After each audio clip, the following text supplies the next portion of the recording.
Hello दोस्तों, स्वागत है एक बार फिर से आपका शताब सर की कोचिंग क्लास में। और आज हम सॉल्व करेंगे एक्सरसाइज 1.2 का क्वेश्चन नंबर 1। क्वेश्चन है हमारा, निम्नलिखित संख्याओं को अभाज्य गुणनखंड के रूप में व्यक्त कीजिए। तो सबसे पहले मैं बता दूं आपको, यहाँ एक शब्द आया अभाज्य गुणनखंड। अभाज्य गुणनखंड का मतलब होता है हमें ऐसे गुणनखंड करने जो किसी दूसरे के पहाड़े में या किसी दूसरे के टेबल से कट ना हो, दूसरे से डिवाइड ना हो।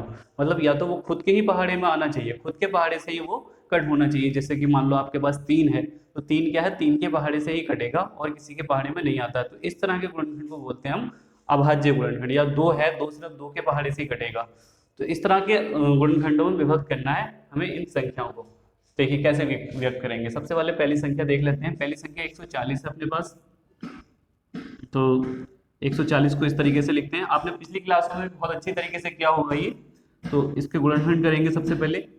देखिए सबसे पहले 2 के पहाड़े से करते हैं। 2 के पहाड़े में 14 आता है, 2 सत्ते 14, ये वाला 0 ऐसे ही आ जाएगा। फिर 2 से करेंगे। 2 के पहाड़े में 7 नहीं आता है लेकिन 6 आता है। क्या करेंगे, 2 तियां 6, 2 तियां 6, ये हो गया। एक बचा, यहाँ हो गया 10, 2 तियां 6 होगा, यहाँ है 7, एक बचेगा। एक को अगर हम यहाँ मान लें तो ये हो जाएंगे 10, 2 पंजे 10। अब 2 के पहाड़े में 35 आएगा नहीं, इसलिए कितने से करेंगे, 5 से। 5 सत्ते 35, और फिर 7, 7 के ही पहाड़े में आता है, 7 एकम 7। इसको इस तरीके से हम लिख सकते हैं 140 यानी 140 बराबर 2 गुणा 2 गुणा 5 गुणा 7। 2 को क्या लिख सकते हो, 2 2 बार है इसलिए 2 को लिखेंगे 2 की घात 2 गुणा 5 गुणा 7। तो इस तरह से हम क्या है, हमने 140 के अभाज्य गुणनखंड कर दिए। बड़ा सिंपल है, इस तरीके से ही आपको व्यक्त करने हैं। सारे सवाल ऐसे ही करने। एक क्वेश्चन मेरे सामने ये है, देखिए मैं एक और आपको करके बता देता हूँ। 156 156 के गुणनखंड करने। 156 को भी ऐसे ही रखेंगे हम, और इसको भी करेंगे 2 के पहाड़े से, क्योंकि लास्ट में 6 सम संख्या है इसलिए 2 से कट हो जाएगा। ये 2 से कट लेते हैं। 2 के पहाड़े में 15 नहीं आएगा, लेकिन 2 सत्ते 14 होता है इसलिए 2 सत्ते 14 करेंगे। 2 सत्ते 14, यहाँ एक बचेगा।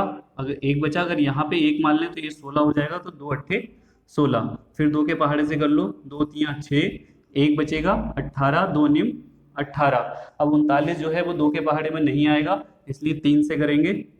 3 एकम 3, 3 तियां 9। अब क्या आ गया अपने पास, 13। 13 किसी के पहाड़े में नहीं आता, 13 सिर्फ 13 से ही कैंसिल होता है, इसलिए 13 से कट करेंगे इसको। 13 एकम 13।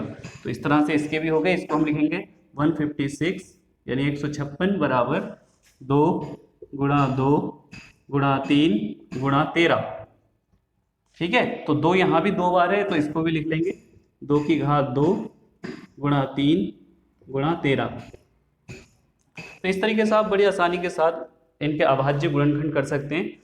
इसी तरह से आपको ये करना है। 38,825 है, ये आपके लिए होमवर्क, ये आप खुद करके देखिए। और जो आंसर आया उसको कमेंट में जरूर बताना मुझे कि आपका आंसर क्या आया। कमेंट जरूर करके बताना कि हमारे इस क्वेश्चन का आंसर ये आया है। तो इस तरह से आप अभाज्य गुणनखंडों के रूप में संख्याओं को व्यक्त कर सकते हैं। आशा करते हैं आपको समझ में आया होगा।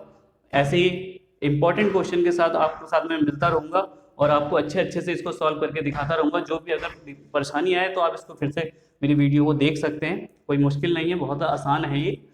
तो आज के लिए बस इतना ही, बाकी मिलते हैं नेक्स्ट वीडियो में। तब तक के लिए नमस्कार, धन्यवाद।